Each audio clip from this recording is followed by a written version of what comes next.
Hello, a 50-plus-year-old male came into my practice yesterday, May 28th.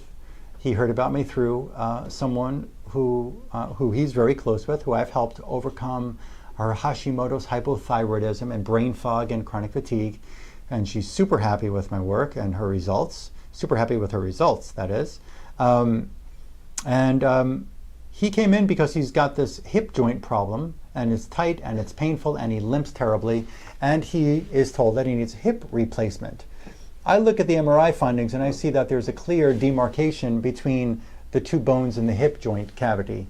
They said that he has a tear of a capsule there, and what can cause a tear is abnormal stress and possibly infection in the joint capsule. Yes, you can get bacteria, you can get Lyme infection, you can get viruses and parasites and fungus and mold in the joint capsule, in a joint, whether it's the hip, the knee, the shoulder, and these can cause breakdown of the tissue. I've seen many people, as I shared with him, who've come in with knee replacements who still have pain in the knee when there is no more degenerative knee tissue there, where the doctor said it was all caused, the pain and the discomfort was all caused by bone on bone, where these patients have no more bone on bone because they don't have any bone in the knee, but they still have the pain in the knee. How could that be? And the doctor says it's impossible. The doctor who did the surgery, it's impossible, you have a knee replacement. Well, I have found in my research and with my work that people can get out of pain in those joints, and it's really caused by reflexes from different infected organs in the body that can cause these tissues to still perceive a pain in the joint. Hopefully you can understand that. There could be an infection in the kidney that can cause a back pain and a leg pain, a sciatica pain.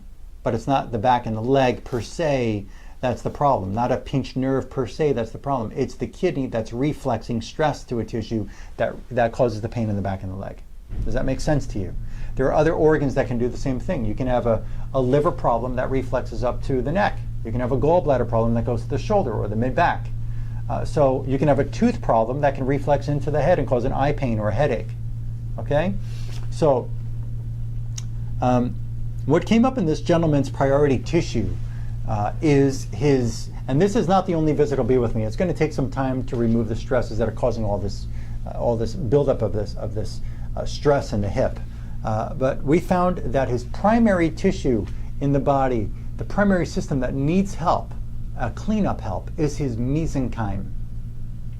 Yes, the word is on the bottom of the screen right now, so read that word, mesenchyme. And the mesenchyme in your body is embryonic tissue.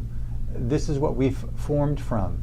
These are the first primitive primary cells in the body that helps to give birth to all other tissues in the body. And it's kind of like a glue that keeps all the cells together and allows communication between tissues and cells, okay?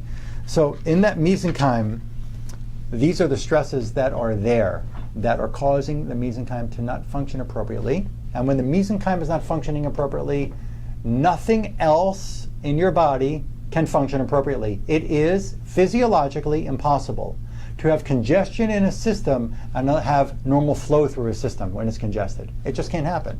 You can't breathe normal when your lungs are congested. You can't breathe normal when you have pneumonia. Does that make sense? You can't breathe normal when your sinuses are congested. Normal airflow doesn't work. Well, normal information flow from cell to cell can't work when your mesenchyme is congested. And what was his mesenchyme congested with? And how can this relate to the hip? Well, his mesenchyme shows X-ray radiation. It shows periodontal disease, and I went right to his mouth and picked out the exact tooth. He was shocked when I did this because he has a couple of different areas of dental work, but one back molar, I think it was up on his right side, he's had surgery, he had to put a bridge in, and he's still getting this greenish mucus coming out of his nose. He knows he's got an infection, but the dentist can't find it. Dentist can't find it. I found it like that. I'm going to tell you, I'm patting myself on the back. I've got an expert 4 years of hardcore, heavy-duty study about dental research and working with dentists, and I can find things that commonly dentists don't find in the mouth.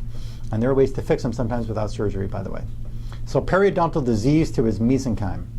Tobacco smoke. He's a smoker, and it was incredible the kind of high potency of the tobacco smoke that we found in that mesenchyme and the type of potent remedy that's got to be made to pull that tobacco smoke out of that mesenchyme. We have to decongest that system in order to let other systems start to work again.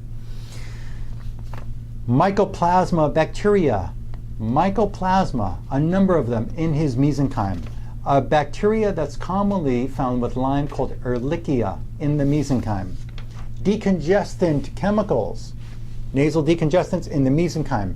A mold called wrinkle C, RNKL, I'll write that on the screen, wrinkle C in the mesenchyme.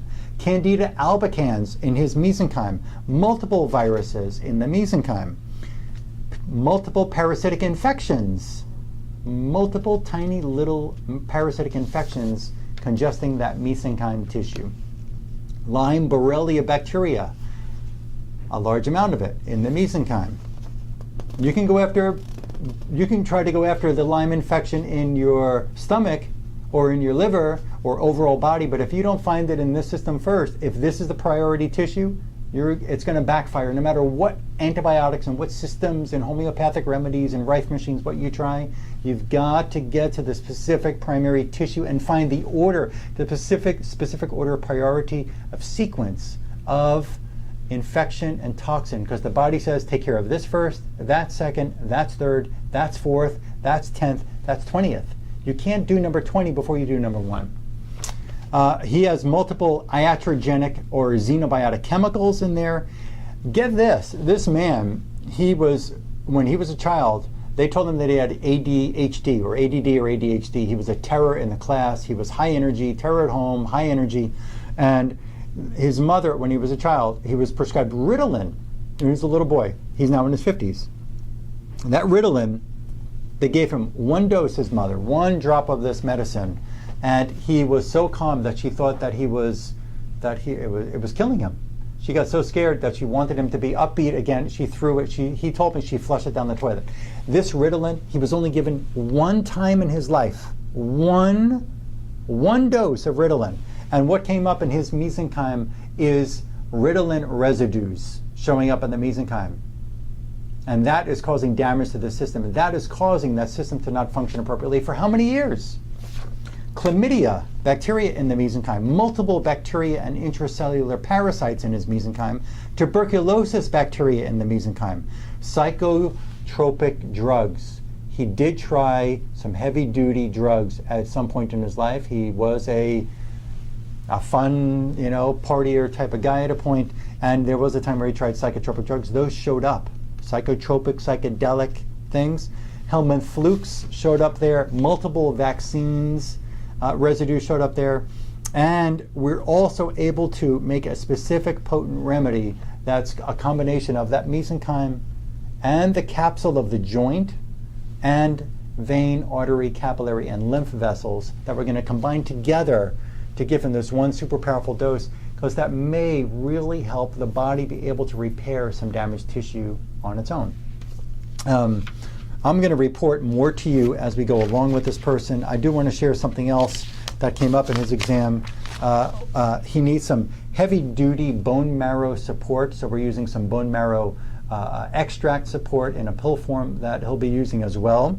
And the primary stressor that we found with him was his electromagnetic stresses were like a black cloud hovering overhead. We couldn't get the rest of the examination until we figured that out first, provided a remedy for the specific EMF stress. Once that was taken away from him, it took about 2 minutes for that to clear. Then I was able to get into that whole long analysis that came up in his mesenchyme. Once we see this clear up, he's going to see what it's like to feel that he actually had a ball and chain connected to him for many years. Once this is lifted away from his system, I expect to see some amazing results start to happen for him. I'm going to share with you an update on him as he comes back in after the month. I won't see him for 31 days. And he follows the protocol at home for 31 days. There are answers out there for you. You don't have to feel sick. You don't have to stay sick. There is a way. No matter what you've tried, you probably have not tried this. And you have a chance to get well. Click on my YouTube page and subscribe here. I put up videos very often. Call my office at 954-370-3100 when you're ready, and we can help you get well. Thank you for watching.